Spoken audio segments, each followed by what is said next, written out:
Call of Gael, it's Hartley Sportsline on Scariff Bay Community Radio. Good afternoon, everyone. You're welcome again to the Sportsline show here on Scariff Bay Community Radio in association with their credit union. Today's show, joined as always by co-presenter McNamara, and later on we're going to be joined by our well-known men, good to us here, our Kilkenny representative back on the airwaves again after a Christmas break, Mr. Adrian Ronan from Kilkenny, where we'll be talking hurling and other things. Good afternoon, Pat. You're welcome. Thank you very much, Leo. Pat, I suppose looking back on last weekend, we have to start with Twickenham. It was probably, apart from the Clare Camogie, it was the story of the weekend.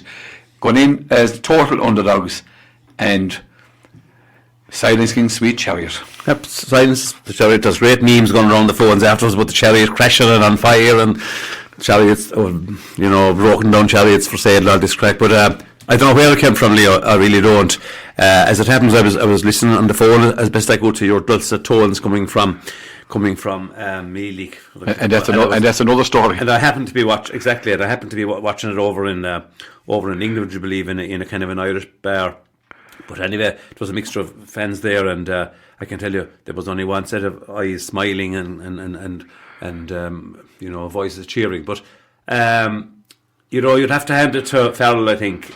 He seems to be able to manage brilliantly. And, the terrible, I suppose, awful display against France was certainly improved on against Italy. And, I mean, even though it was a narrow enough win, I think the improvement was there for all to see. But the improvement and the belief the team had against England was unreal.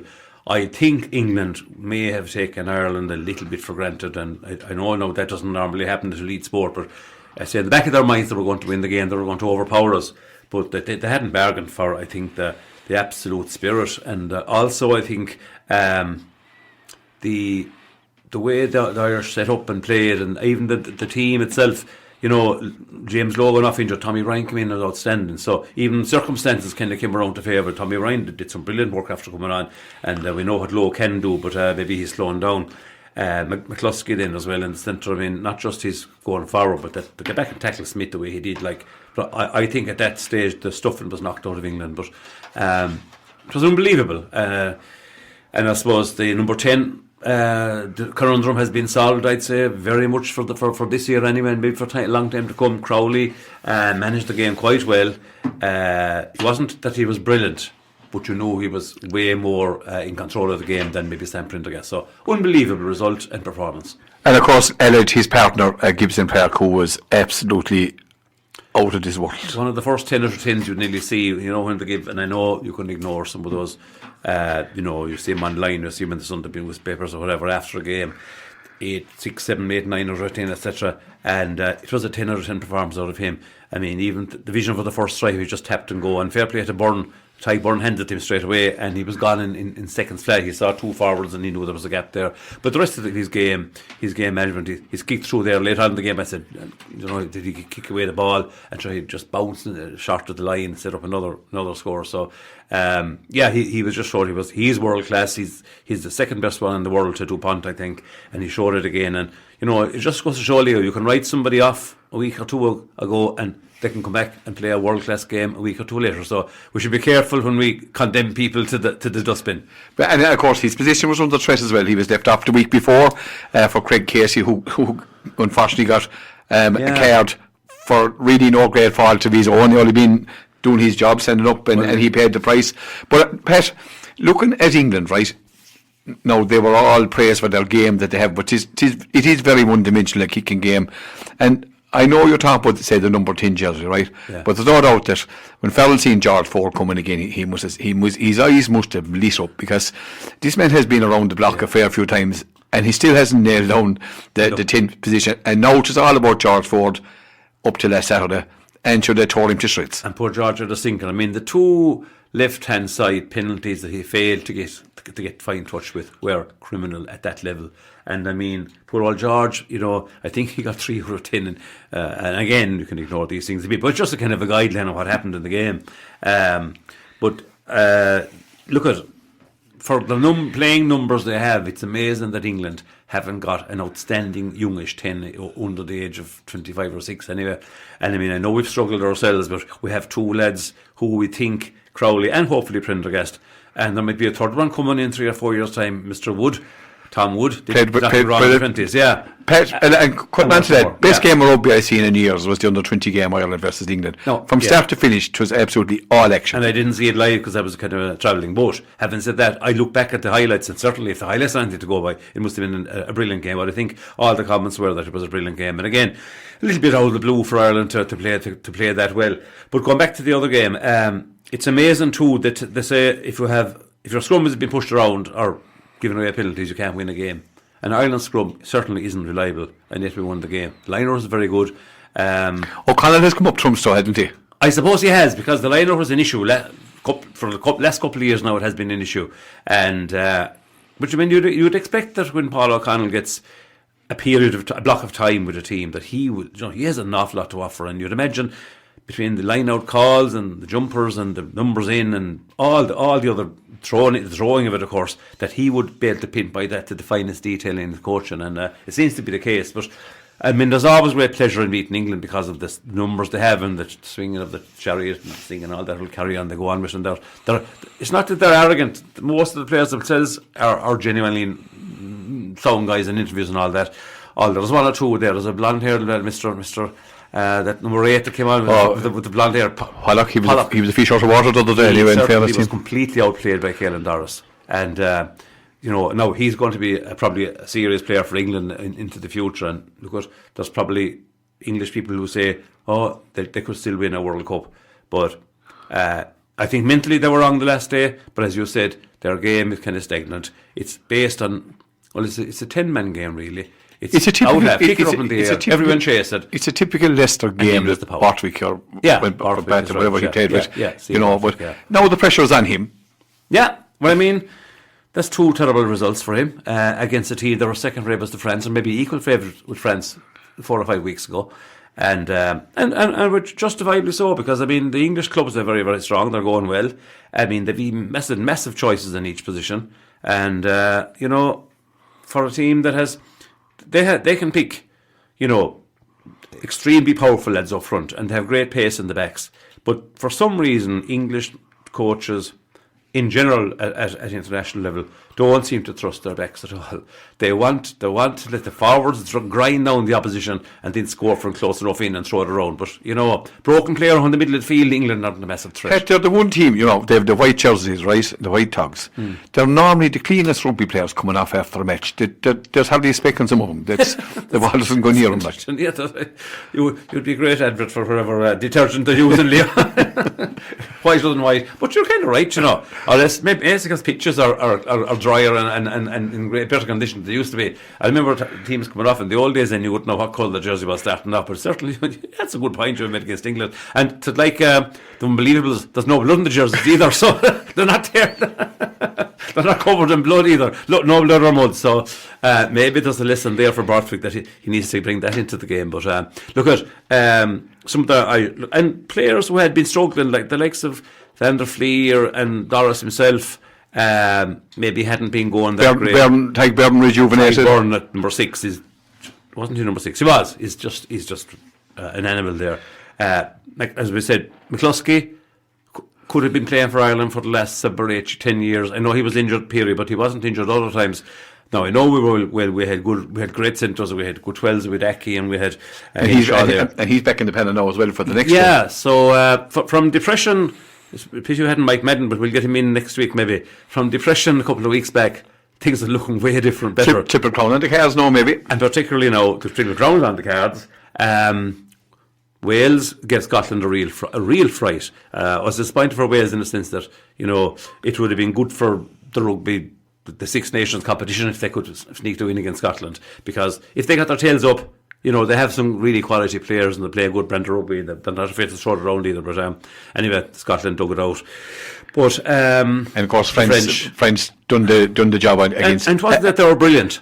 Italy have improved a lot, though. There's no question about it. It wasn't that France. In fact, when Italy had possession in good parts of the field, they could put real pressure on France. They made a few silly handling mistakes and kicking errors, whereas France weren't that much ahead of them at all in the overall play. I'd say in general, Italy matched them. But when you kick long to France and one of them, and that ball is caught inside their own half and broken play, this is when they excel. The red lights go off. They can turn 3 quick passes and 1 or 2 shimmies, and they're in. It's unbelievable. The best team in the world at that. So you don't kick them the ball. I think that's the key there. And speaking again, the number 10 for France was under question, obviously with injury to Intimac Jalabert. Now he's been talked about as one of the players, and he is one of the players of the championship. But I think that's the thing about France, isn't it? I'd say if France put on their 3rd or 4th choice player in nearly in any position, the chances that he's going to be an outstanding individual. He mightn't be great, maybe as part of a team or systems, but I tell you one thing, the individual skills will be there. That they have unbelievable. And of course, Billy Barry, as we call him, Biel Barry again. He has scored, I think, is it 10 or 11 consecutive games? Correct, yeah. He's a record. Yeah, that's unreal. And I know, look at DuPont. There must be a bit of the liberties in that fella, I'd say, is there? I wonder. There's something about him anyway. But no, Italy have really improved, and I think Italy are going to continue to be a force. I'd say the underage things are probably putting in a bit of effort into that as well, and a bit of money into it. And I'd say with numbers, and time goes on, they will get better and better. But look at the overall, I suppose the average age of Ireland is still that little bit maybe on the older side. But if people like McCluskey at 33 can be hitting his peak, then there's no fear for most of them. And I think that, I suppose 1 or 2 maybe younger lads still maybe to be added in there. But I wonder is Keane. I know Keane isn't one of the younger lads. I wonder is he due back at some stage as well. The options are serious. Your man is good though. Osborne is a fair player. Osborne is a very, very good player, and that finish was a brilliant finish because he had a bit of work to do, and he touched that ball down with great determination and just saw the gap win for it and did it very well. It was just out of it. But I think though the scoreline, I won't say flattered Ireland in the least, but I do think that England threw in the towel in that game. I think England's hearts were gone, especially when a fellow with the speed and footwork of Marcus Smith. Was caught. But he was looking, and he had 10 metres of advantage. But he was looking around to see that's what I'm saying. He could hear him coming. He could hear him coming, but as else they had shot their bolt. Their confidence was gone. There was no chariots rolling or no singing, and I think he was only waiting to be caught. And if England were up to the 12 points when he got that ball, he was gone. Over. Yeah. But look, it was a brilliant display, and I mean, out of the blue, I suppose that's the beauty of sport, Leah. You can never ever be certain what's going to happen. Ever. Every day is a new day. Every day is a new day, and that's what makes it brilliant. That's why we're always talking about it, I suppose. And to go from one good performance to an equally good performance for the Clare Camogie ladies, Pat, they drew in Dublin in round 1. And, a vital game down in Mealich, which wasn't the original venue, and that's the story in itself. It is. But in fairness, they came out with a well-merited win and playing excellent Camogie, Pat. Yes, and I'm going to ask you more about that because you obviously were there, and your commentary was, as usual, really upbeat and entertaining, but it's also very factual. What I heard of it, what I seemed to hear was that their combined play was very, very good. People running off the shoulder, no ball wasted, and a couple of individual great performances. So yourself, bad conditions, a few players stood out, but you also said the system seems to be working very well, and maybe you would describe that for our listeners, how things are going with Eugene Foodie and Aaron Considine. For me, Pat, there was a massive change in the system from what I had seen them playing, where every ball was into space. You didn't have to hold your position, really, and every time you got a ball, there was someone coming on the loop around it. John would say there was a player running either side. So the Wexford defence didn't know who to go to. You two coming, just like football, really. Ladies football, they were coming through, and beating the tackle seemed to be the first aim. But the SNC has improved. They looked in excellent condition of it. And I know they've gone through a good SNC programme pre-Christmas and after Christmas Day, and in fairness to them, they have bought into it. And obviously new players and, in certain positions. But, of course, the coup de grace is the fact that they have an outlet in the full forward line. Now, Zian started named a corner, but was in the full forward at the start, say, under 21, and Lorna was inside her, right? Lorna McNamara, who was the star of the match, to be quite for the second match in a row. But, to have players like that, in your army, but you can only do, the forwards can only do what they can do when they get good ball, and the ball they got in was excellent ball into the corners. Now, even if it came in high, they were Zian jumped into off a springboard a couple of times to catch the ball, off a player way above her. Lorna is just brilliant in the air. Anyway, you know what I mean? And the other lady in the corner, Maeve Millay, making her league starting debut, could have had 2 goals on the day, but the Wexford goalie, Kevis Edmund, who was absolutely brilliant from start to finish. Kept the score to manageable proportions, I suppose, really. But I was very impressed with Clare. And then in the second half, obviously playing up again the hill and again whatever breeze is in it, they flooded the players back. They brought in Anya Loughlin into the full forward line to go long, and she got one ball inside, but it went into the side net. So they have that plan B as well. So it's not. It's hard to read it because you don't know. They have look at they're evolving the play. And they were good to watch. In fairness, under really difficult conditions. Sticky conditions. And we have to credit ourselves as management and coaching staff, Leo, because they kind of. They get the players ready. They kind of organise the players in what they want them to do and how to do it. So we'll have to give credit where it's due, and it's wonderful to see because Clare Camogie wasn't in a great place. We'll say it was certain good things. The Junior Ireland was won there a couple of years ago with John Cameron and all that. Seniors got to the quarter final in Croke Park, but we want to take that extra step. Would you, from what you see, do you think there's enough there to eventually take the extra step, even if it's not maybe this spring or this summer? I do. It could be soon enough. I do, to be fair, Pat. I think tis on the cards. All right. No, obviously, in the last number of years, a lot of the draw for the championship has been kind to McGinn this time. True. In that so they should get to a quarter final at minimum without putting any extra pressure on. Do you know what I mean? Now the step is to make that. But if you keep getting to get out of the quarter final, you have to keep getting there. Do you know what I mean? Indeed. So hopefully get their second row, because they're playing a lot of the teams that they're mostly Division 2 teams. Offaly are in the same group as them. They're in Division 1, but really at the end of the day, they are a Division 1B team, I suppose, as well. Do you know? But and finally, just before. After Sportsline today, we have commentary on the Clare Limerick game out in Cappamore. Do you see this as a banana skin, or is it a game that goes on form, but we should be winning? Or can we say that? I think with certainty after talking with the rugby, can we say that? But you made a point after every game is different. You can't take anything for granted and any for certainty. Look at in the group last week, Down beat Dublin, right? True. In Division 1A, Antrim beat Cork, this time of the year. And I was going to say, with teams, obviously a lot of the teams in the championship they're going to be aiming for, but for Clare, obviously, and Eugene Foodie, priority one is to get out of 1B and get into Division 1A. And he makes no secret of that fact. And I suppose any of the teams in Division 1B, that's where that's their focus. And Down beating Dublin is a warning. There's no doubt about that, because going playing Clare Limerick this weekend out in Cappamore, there's never anything much between Clare and Limerick.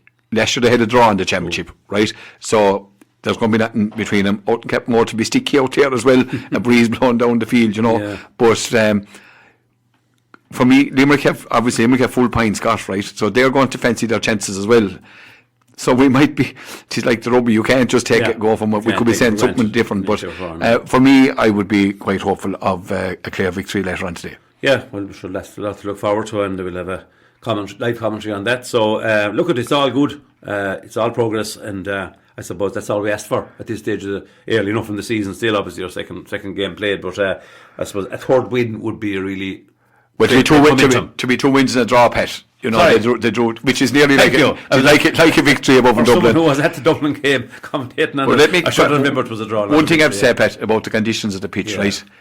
And I suppose what went on, just made national headlines. It is the main talk of the Camogie National League Division 1B or Division round. The Wexford haven't made a meal of it, but people tend to forget, the match was fixed obviously for Clare Abbey, right, which declared unplayable.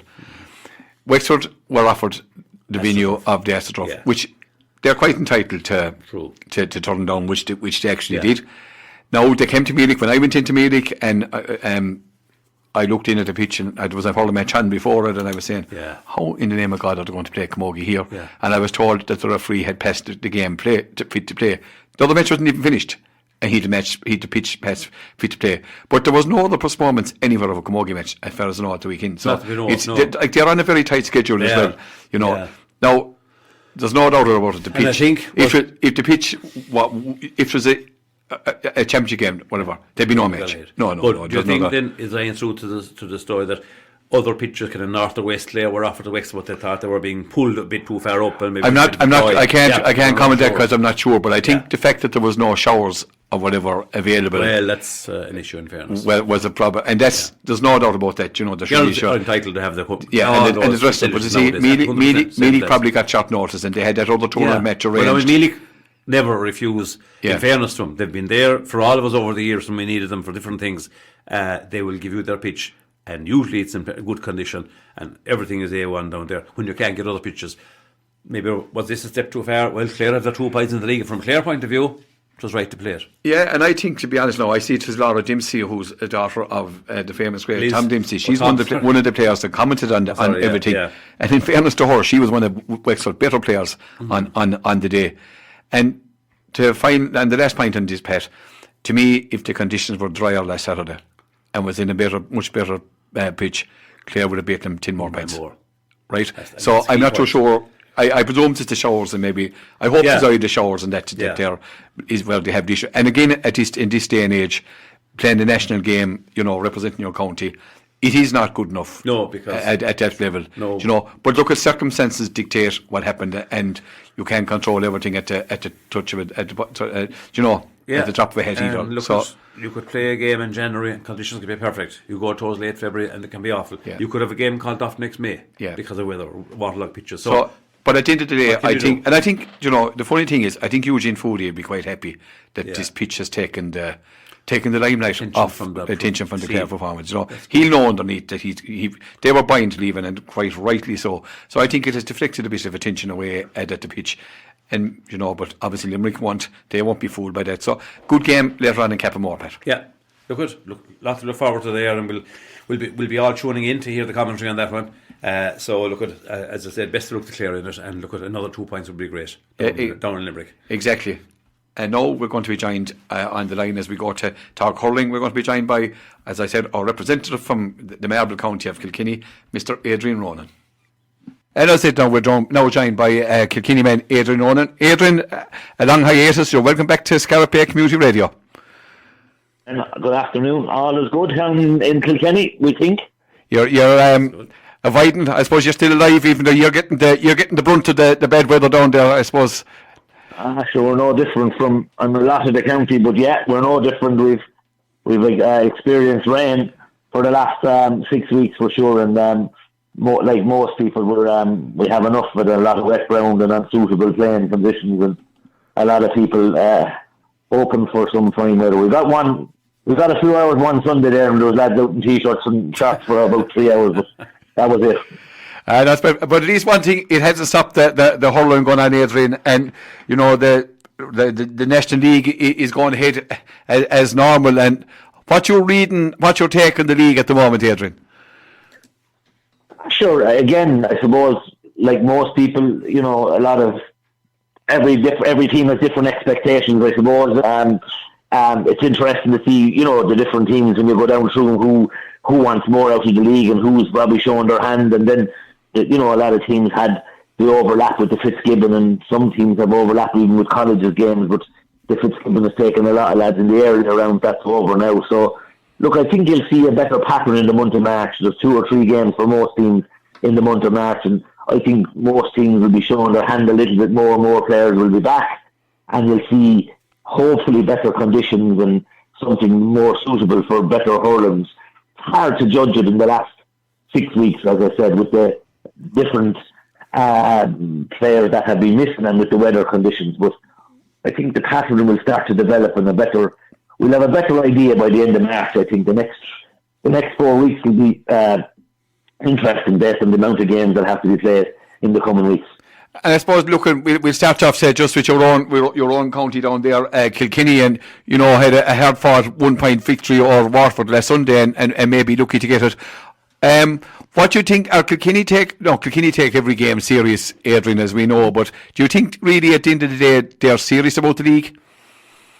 Yeah, I'd say they're serious about developing, because as you all know, and we all know, the Leinster Championship is a little more kinder to us than the Munster Championship for the teams in Munster. So a Leinster team can go harder in the league and look forward to more competitive games. And I suppose Kilkenny are no different. But I suppose the change for Kilkenny is we brought in Eddie Brennan, we brought in Niall Cochran, we brought in Timmy Houlihan, and they have to be seen to be making changes, and they are making changes. And we were shocked. Hughie Lawler, Billy Ryan, TJ Reid and Adrian Mullen for the league. So we're down 4 starters. We have a new management team. So there is experimentation going on.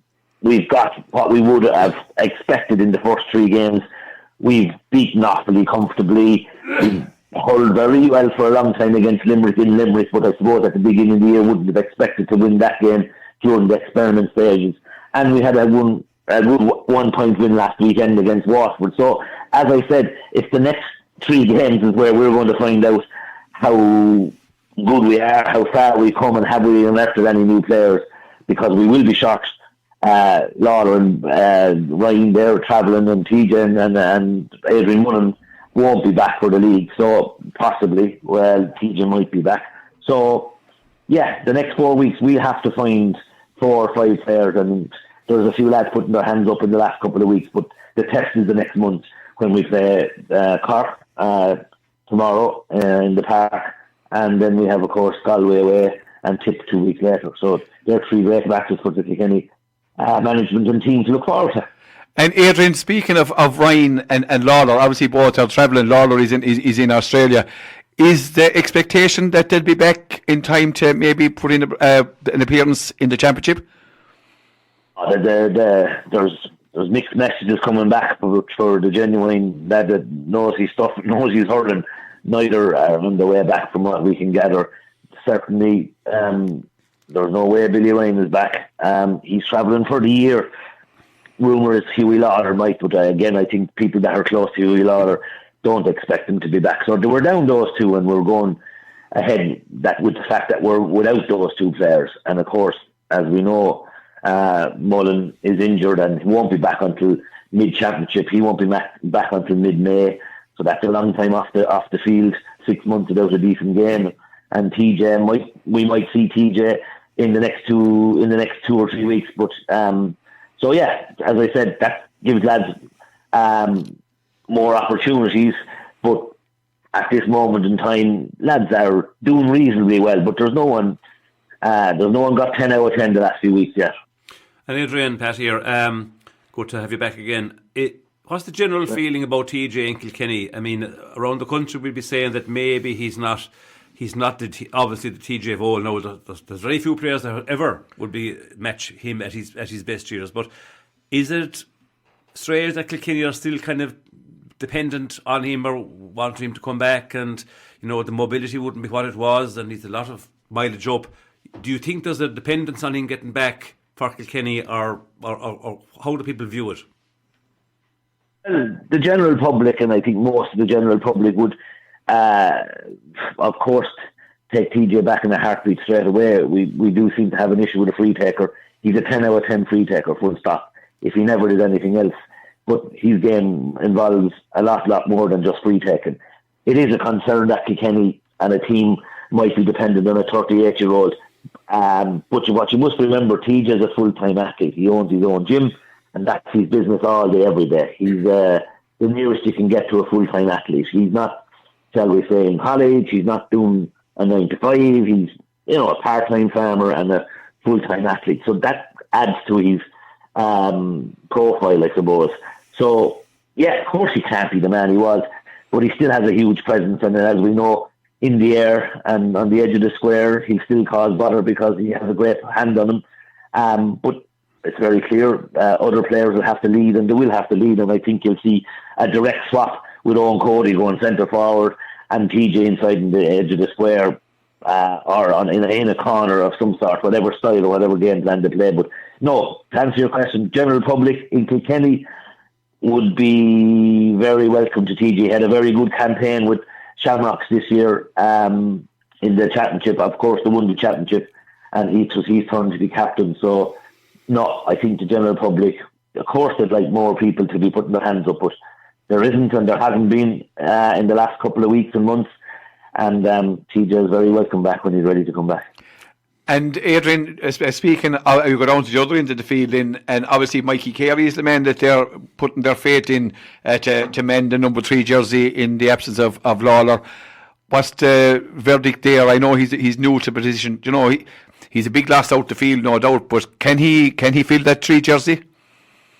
Well, certainly he can, but as we all know, it's a specialised position. You know, and of all the positions you play, it's one of the specialised positions. You can play corner and wing back and get away with it, or even centre back and get away with it, in midfield or whatever. But full back is a specialised place to be. You know, you have to be born to be one.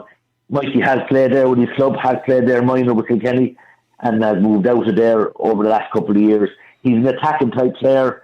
You know, the scrutinisers are focusing in on him, which is difficult. He's doing quite well.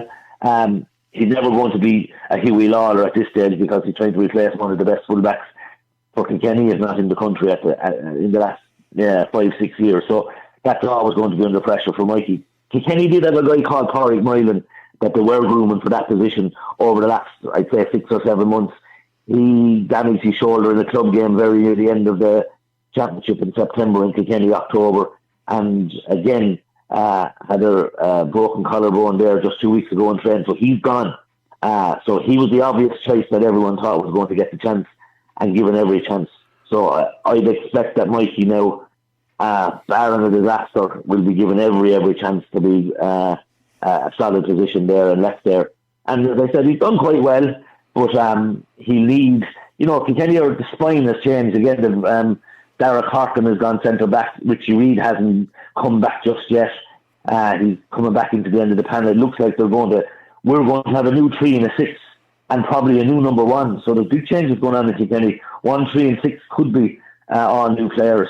So as I said, we're experimenting, but yes, we have to get results, because Derek Ling's tenure now is there 4 or 5 years, and while we've been close the last 2 or 3 years, you know, Kilkenny public will want an All-Ireland and nothing else. But from what we're seeing at the minute, it's a big ask, because there's a lot of change going on in Kilkenny. And 1, 3, 6, we'll have a new 11 and probably a new 14. So our spine is going to change dramatically in 2026. And Adrian, do you expect Aidan Tellis to take over from Murphy? Because Murphy played last Sunday. I know Tellis was named to start, but... Yeah, no, Tellis has, again, tremendous form with his club. Liz Downey, they went down, but it wasn't his fault. He's a brilliant shot stopper. He's very accomplished when it comes to the new goalkeeper with his puck outs and whatnot. He's young, he's eager. But look, Owen Murphy is, again, one of the best goalkeepers of all time. The general public would think they might be ready for a change. I'm not too sure, but I'd have no fears with Aidan Tellis on a given day. But it's a big call for Kilkenny. It's a big call for the present management to change from Owen Murphy, who has never let Kilkenny down when it comes to shot stopping. There is question marks over the puck out strategy, but as we often say out the field, that sometimes could be the lad who's receiving the ball, not necessarily the goalkeeper. Either way, Kilkenny will have a very good goalkeeper. I'd have no fears of Aidan Tellis, and certainly no fears of Owen Murphy. But if you were a betting man today, there's a slight leaning towards Aidan Tellis based on what the selectors have been doing over the last couple of weeks. Just before we move on to the other teams and the other sides, Adrian, just finally, is Derek Ling obviously, you know, has tried to put his own mark on things. I mean, he came into a position that's almost impossible to fill, and I think, you know, he's got them to All Irelands, etc., without maybe getting the final glory. But is there a feeling that he's under pressure at this stage? Would he feel it himself? Are the public patient with him? And because he comes across as a very genuine guy, and obviously, you know, he's good at what he's doing with what he has. But is the demand in Kilkenny so high that he might be feeling under pressure? Yeah, look, the man is dead genuine. Hurling runs through his veins.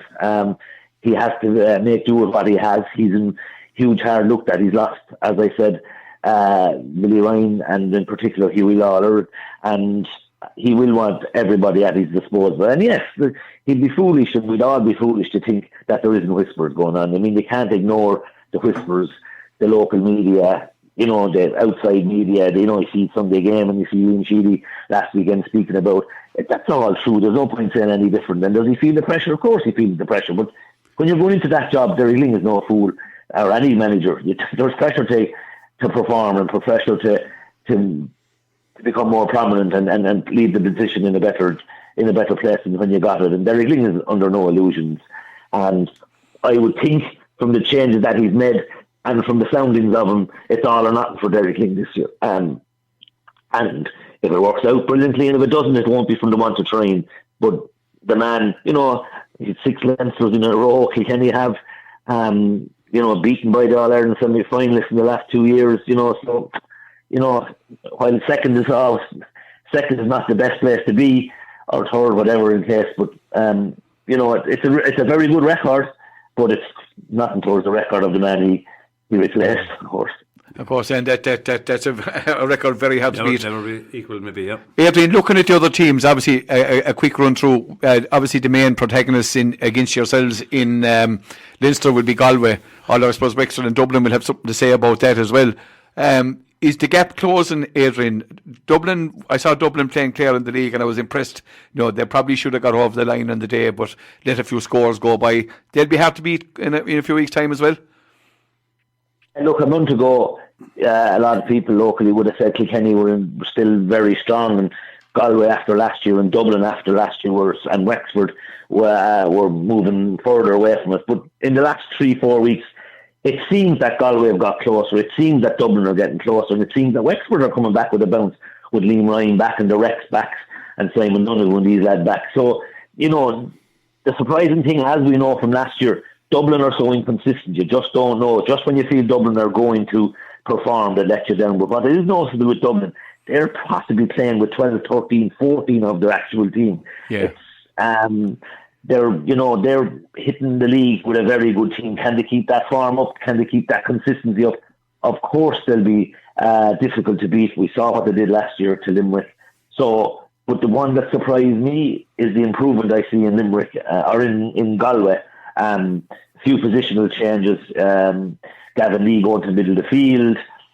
The Pádraig Mannion holding up centre back. Rabbit and the Islands making a difference. So Galway are building, and Micheál Donoghue are building a nice. Seems to be building a nice spirit and a nice team. And I think Galway now are obviously a lot closer, and they'll put a huge emphasis on the Leinster Championship this year, I think. Yeah, and then coming across the bridge, then coming across here into Munster, Adrian, and obviously you mentioned maybe Limerick just in passing there, and Limerick very much kind of rejuvenated. A lot of new lads getting their chance as well with John Kiley. Not too sure what way he's going to start out the team, but there will be changes from their regular 15. There's no doubt. Based on what we've seen the last 12 months or 18 months, based on what we've seen under Fitzgibbon, there's 5 or 6 young lads chomping at the bit to get in. They're at their peak of their form as well. They're at the high level of performance the last 2 or 3 months. Can they keep that going for another 5 months? I'm not too sure. Sometimes it's very hard to keep that consistency over the next 6 months. But Limerick certainly have a brilliant balance and a brilliant mix. For John Kiley and his selectors, it can come down to a certain bit of loyalty. I think last year they might have held on to Declan Hannon when maybe they shouldn't have shown loyalty, and it might have cost them in the end.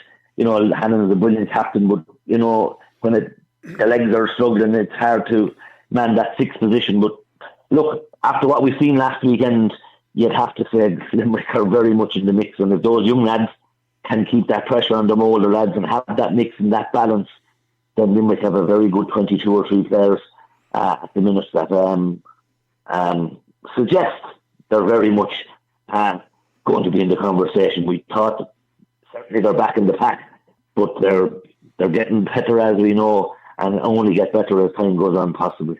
And I suppose looking at you're speaking of Declan Hannon, and obviously the men they have seemed to have gone for. A lot of people expecting maybe Kyle Hayes to move into the centre. He got a couple of games there last year, but it looks like Kiley is going building the foundations on the half back line again, and he's brought back Wheeler Donoghue, who used a step in for Hannon when he was missing there in earlier years. So it looks like Donoghue is going to be the man wearing 6. Yeah, very much so, because the day against Kilkenny, Owen Cody tormented him, and Kiley left Donoghue in 6. And Donoghue is obviously a very good player, but what Donoghue has, he's also a very good leader. And I'd say he has the respect of the group and the respect of the team and the respect of his peers. And again, Declan Hannon had that as well. And I think Kiley puts great emphasis on his number 6. And maybe, Kiley or Hayes has demonstrated over the years that he's an attacking wing back and might be the best man marker at 6. So they're building a team for sure. And you're dead right. It looks like he's going to persist with Donoghue at centre back. And can we turn to the other side, Dean? Obviously, the jury is out, and Diarmaid Burns maybe kind of much the same as Declan Hennon, that the legs are going, and there's a formidable challenge coming in from Coughlin at the moment. And as you said, look, can Coughlin keep up his form for another 3 months or whatever? That's questionable too. He's had a hurling plate, but he's putting serious pressure on Burns for that other wing back position. No, they are, and again, but these young lads are here now 2 or 3 years and haven't broken into the team. And now, of course, it's a very hard team to break into. But there has to be changes. John Kiley, I think, is, that loyalty. He's been loyal. Those players have been very good to him. He's been very good to those players. John Kiley is going to have to ring Brian Cody and to become very, very ruthless over the next 3 or 4 months, because he has big calls to make, because those young lads are, they're not going to hang around and wait around, especially when they're in the form of the last few weeks. And that means that all the players are going to either step up or step out. And they know that. So, look, training in Limerick it's a great position for Kiley and his selectors. But they have big calls to make for sure, because, as we said, those young lads are starting to peak now. Yeah, and look at just from a Clare point of view, we're looking strongly already at our rivals at Munster. We're here in Division 1B, and it mightn't be the best place to build, resilience for the summer, but that's another story. Cork and Tip, if we took Cork and Tip together, because the two teams most talked about since Limerick had a little quiet moment last year. Cork and Tip had called the big games. Tip All-Ireland champions, of course, struggled against Limerick the last day. You wonder, is there a hangover there from last year?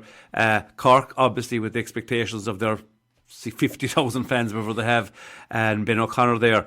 Do you think the Ben O'Connor factor is going to make a big difference for Cork in terms of being maybe that little bit more steelier?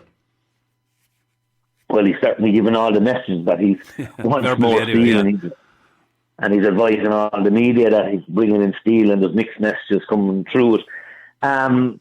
Look, I'm in the camp that Cork have been very good, but there's still something in Cork and something missing, and I'm not too sure. Again, have they enough? I don't know, have they solved 3 and 6?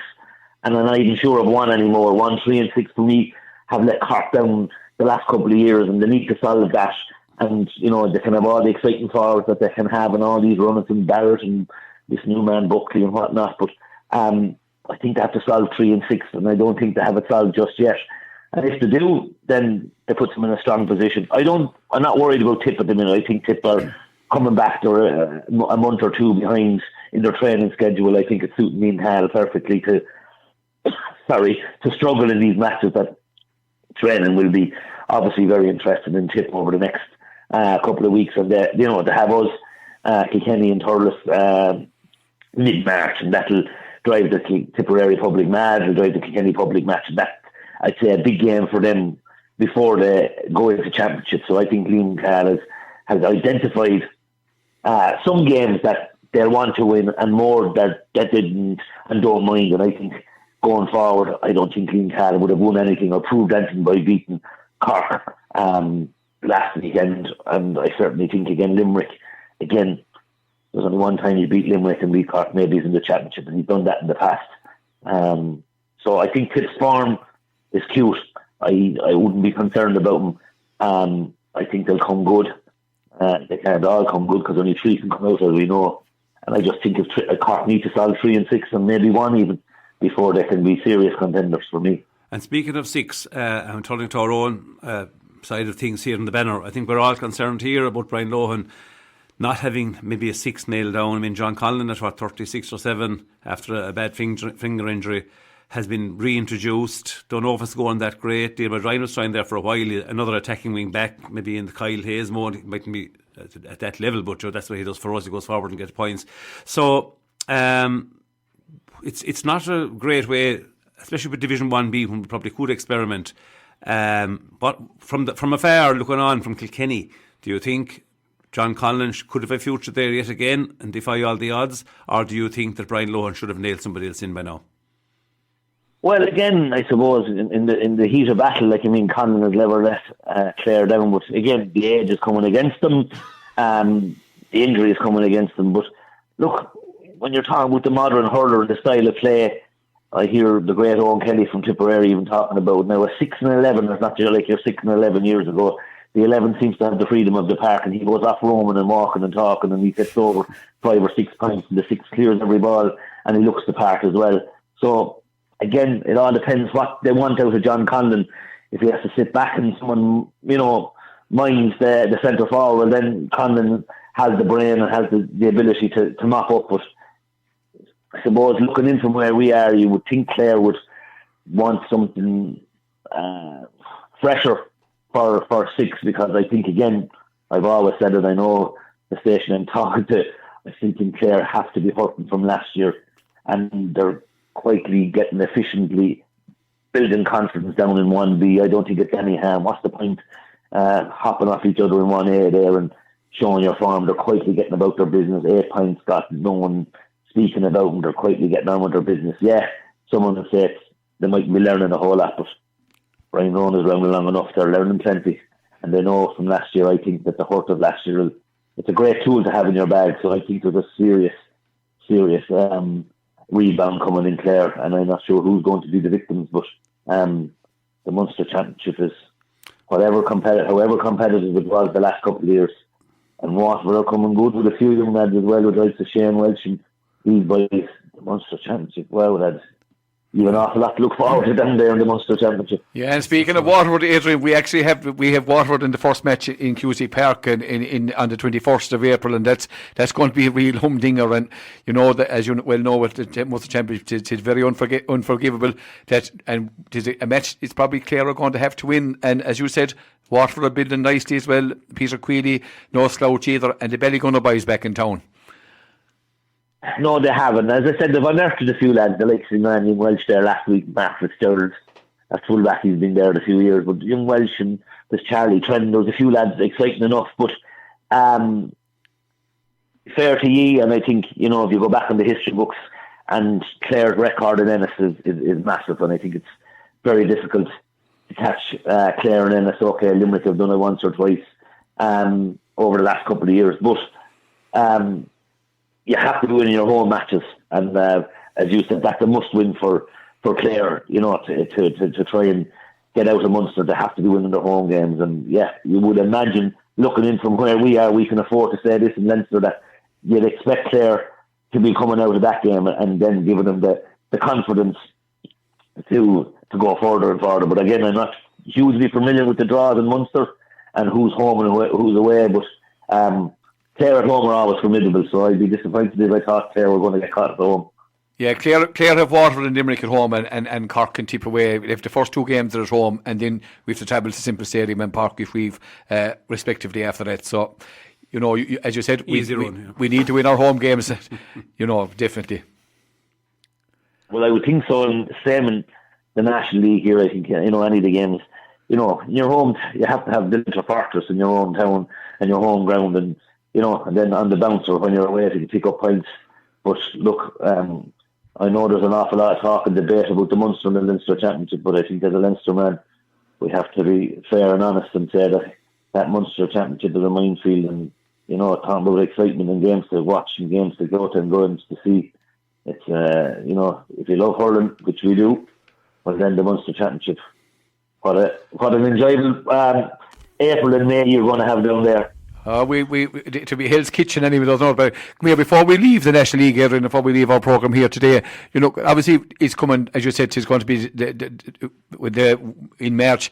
It's going to be decide where teams are probably coming more towards full strength. Who do you see really getting to a league final, Adrian, at this stage, and who's going to come out on top maybe at the end?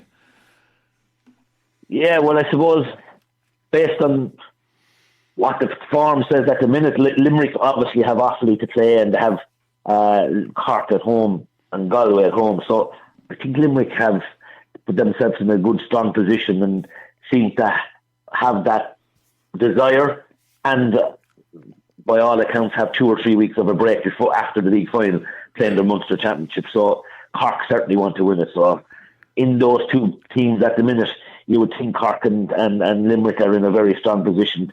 Might struggle down in Waterford and Welsh Park. That'll put them out of the frame. Kilkenny might struggle, as I said, next Sunday against Cork, or tomorrow, I should say, against Cork. So, for me, it looks like a Cork and Limerick league final, based on what I can see at this stage, yeah.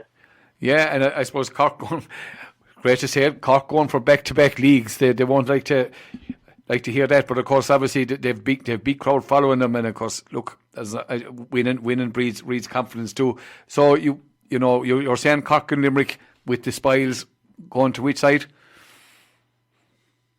Cork and Limerick, and maybe with Limerick I just have a fancy for Limerick, unless Cork for me fell 1, 3 and 6, and I don't think they have from what I've seen so far. But I could eat my words tomorrow afternoon in Nolan Park. But at this present moment in time, I'm not convinced of 1, 3 and 6 in Cork. Yeah, and with that, Adrian, I think that the jury, there's no doubt the jury is definitely out on all the teams, I suppose, at the moment. And I suppose, as you said, 1, 3 and 6 for Cork. They seem to be going with more or less the same as what with that, even though Darragh O'Leary is the no man in for Cork, but, he's to find his feet as well. And the championship can be a very, very unforgiving place. Adrian, as always, good to talk to you here on Scariff Bay Community Radio. Your views always on the money, no doubt. And once again, we look forward to hearing more from you as later on as the championship progresses or comes into focus. Adrian, thanks a million once again. So, thanks very much, lads. Thanks, Adrian. Good man, Adrian. Very good. Very enjoyable. And that concludes our Sportsline show here today on Scariff Bay Community Radio. And my thanks to co-presenter Pat McNamara. Also special thanks to our analyst today, our guest from all the way from the Marble County, Adrian Ronan. Thanks to Jim on the control tower. Thanks to you for tuning in here on Sportsline here today on Scariff Bay Community Radio in association with their credit union. And please join us in a few moments live from Cappamore for the Sintra Division 1B Round 3 game between Clare and Limerick, where you'll hear the dulcet tones of Patsy Fahey. So all that remains is from me, Doyle. Until we meet again, it's Bannock Day, August Lawn.